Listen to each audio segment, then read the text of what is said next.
Dependerá de que el pueblo colombiano le dé su bendición final. El pueblo soberano y nadie más quien tenga la última palabra. El 29 de noviembre, 58 días. ¿No fue acaso un invento del propio gobierno someter al país a ese camino democrático? ¿Por qué se tiene que cambiar esa vía por conveniencia? Necesitamos un consenso ya, necesitamos un pacto ya, no solamente a nivel nacional, sino a nivel territorial, regional, reuniendo a los diferentes sectores, acordando que el monopolio de la fuerza debe recaer exclusivamente sobre el Estado, que se debe respetar el proceso de reincorporación a la vida civil de las FARC.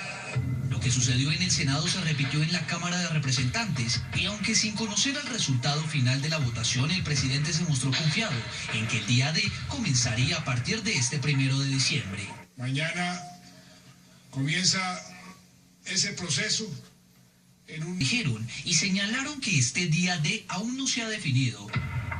Las FARC han exigido que por lo menos el proyecto de amnistía se radique en las secretarías del Congreso para proceder al tránsito a las zonas veredales.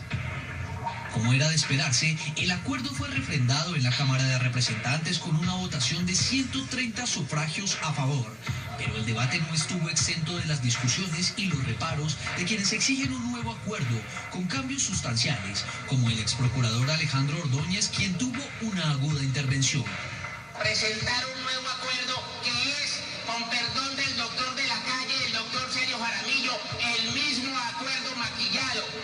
Es un acuerdo rédulo y le quieren meter las manos a la boca a los colombianos. por ejemplo. Preguntándole para usted qué significa en este momento la decisión que ha tomado el Congreso, señor presidente. Pues es una decisión indudablemente histórica, un acto de responsabilidad inmenso por parte del Congreso de la República, una decisión que tiene simplemente consecuencias políticas, porque las consecuencias jurídicas vendrán con la implementación.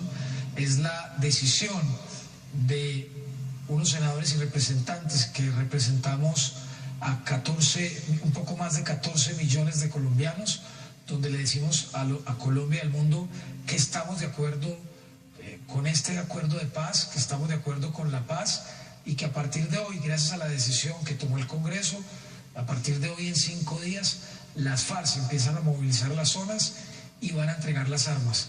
Es decir, como lo dijo muy bien el presidente, hoy es el día oficial del fin de la guerra y esto se debió gracias a la decisión del Congreso de Colombia.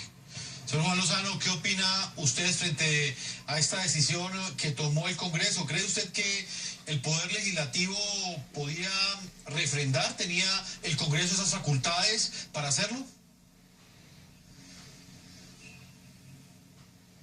Jefferson, yo que agradezco al presidente Mauricio Liscano que me permitió asistir a la audiencia y al debate en el Congreso de la República, dije allá lo mismo que les voy a decir aquí. Yo estoy absolutamente convencido de que el Congreso no tenía esas facultades para refrendar el acuerdo, porque en Colombia la soberanía reside en el pueblo y el pueblo colombiano se había pronunciado, convocado por el propio gobierno y por el Congreso en el plebiscito del 2 de octubre, y había dicho que no a un acuerdo que en esencia es el mismo que se presentó a consideración del Congreso. El Congreso tiene una cláusula general de competencia que le permite en muchos casos tomar decisiones cuando no hay una manifestación en sentido contrario del pueblo. Pero en el sistema democrático colombiano, la soberanía reside principalmente en el pueblo. Cuando los ciudadanos convocados en un mecanismo de participación habían dicho: este paquete de medidas no nos gusta, por eso no lo refrendaron en el plebiscito, en ese momento el Congreso pierde la competencia de negar lo que el pueblo había decidido. Entonces, creo que el camino que el Congreso tenía era, si querían hacer un debate de control político, lo podían hacer; si querían aplaudir al doctor de la calle, lo podían aplaudir; si querían y quieren tramitar unas normas, las pueden tramitar, pero la vocación de refrendar por encima del pueblo colombiano, cuando los ajustes, y esto lo dijo el propio gobierno y lo dijeron las FARC, los ajustes al proceso, aunque en número fueran varios, el corazón de la negociación seguía siendo la misma. El acuerdo en su línea esencial, en su estructura básica, seguía siendo el mismo. Entonces el Congreso no tenía esa competencia. Esa competencia, por decisión del presidente Santos y de las FARC, se las dieron a los colombianos. Lo que no es posible es, una vez el pueblo se pronuncia, decirles: no nos gustó lo que dijeron, chao amigos, entonces ahora nosotros hacemos lo que a nosotros nos provoque. Porque además la composición del Congreso ya no refleja lo que está sucediendo en la base ciudadana. 80% de los congresistas con el sí, y perdieron en la refrendación popular. Senador Mauricio Liscano, presidente del Congreso, ¿hubo algún desconocimiento de la voluntad popular, tal y como lo afirma el señor Juan Lozano? ¿Podía el Congreso, a través de plenarias, aprobar lo que negaron la mayoría de los colombianos en las urnas? No, varias precisiones a lo que acaba de decir Juan Lozano, donde me parece, pues, tiene algunos vacíos de tipo jurídico muy importantes. El primero es que desconoce el doctor Juan Lozano nada más y nada menos que el artículo 3º de la Constitución. El artículo 3º de la Constitución dice: la soberanía popular reside en el pueblo y en sus representantes. Y si usted hace una concordancia con los otros artículos de la Constitución, pues por supuesto está claro que el Congreso son sus representantes. Aquí, en cualquier país del mundo, los congresos representan al pueblo. Uno, por más que tenga afecto o no por una institución, uno no puede decir que un congreso por el cual votaron 14.200.000 colombianos, más que por el plebiscito, más que por el presidente, pues no tiene la legitimidad para refrendar los acuerdos. Pues obvio que claro la tiene, y la ha tenido. En segundo lugar, ningún acuerdo de paz en la historia ha tenido refrendación. No lo tuvo el del M-19, no lo tuvo el del Quintín-Lame, no lo tuvo el del EPL, no lo tuvo el de los paramilitares. Lo que se ha usado siempre es que el Congreso entre a implementar los acuerdos. La refrendación fue una decisión política del presidente, que se comprometió a llevarlo al pueblo colombiano, el primer acuerdo, y este segundo acuerdo a llevarlo al Congreso. Y vamos en este caso por partes. El presidente tomó la decisión política, no tenía que hacerlo, no estaba obligado.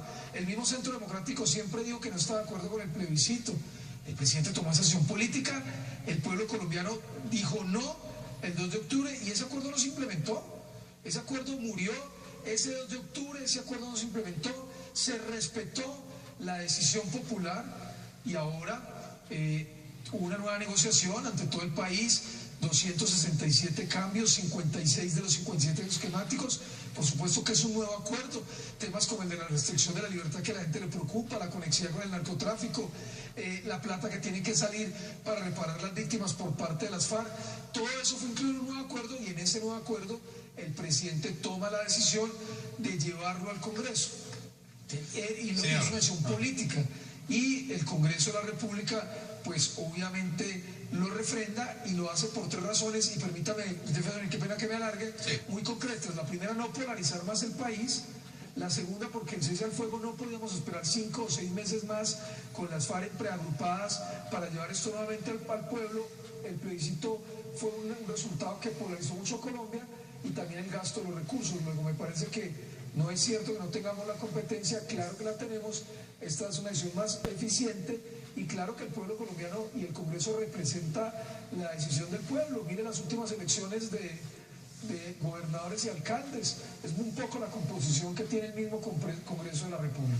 Señor Juan Lozano, el presidente del Congreso, Mauricio Liscano, plantea 4 argumentos. El primero de ellos tiene que ver con que el Congreso realmente, asegura él, es la representación del pueblo. El segundo de ellos tiene que ver con que no se hizo plebiscito para no polarizar más el país. El tercero tiene que ver con los gastos en los que incluiría un plebiscito. Y el cuarto de ellos, asegura el senador Liscano, que responde pues a la imposibilidad quizás de mantener ese cese al fuego bilateral durante un tiempo más largo. ¿Usted qué opina, señor Juan Lozano?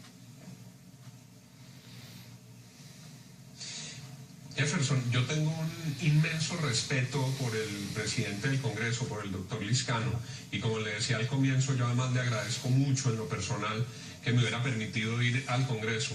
Con ese respeto tengo que decirle que creo que en esta oportunidad está muy equivocado.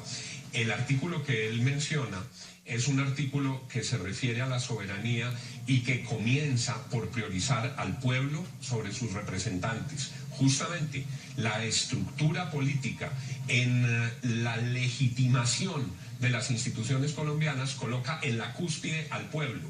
El Congreso puede representar al pueblo, no lo puede sustituir. Cuando el pueblo soberano se ha manifestado, sus representantes no pueden, como sucedió con estos dos actos o como pretendieron que sucediera con estos dos actos, suplantarlo, suplantar su voluntad. Y es que llamar al pueblo colombiano no fue una idea de la oposición, ni de Uribe, ni de Juan Lozano, ni de Pastrana, ni de Ordóñez. Fue el presidente Santos que dijo en innumerable cantidad de eventos como una garantía para Colombia.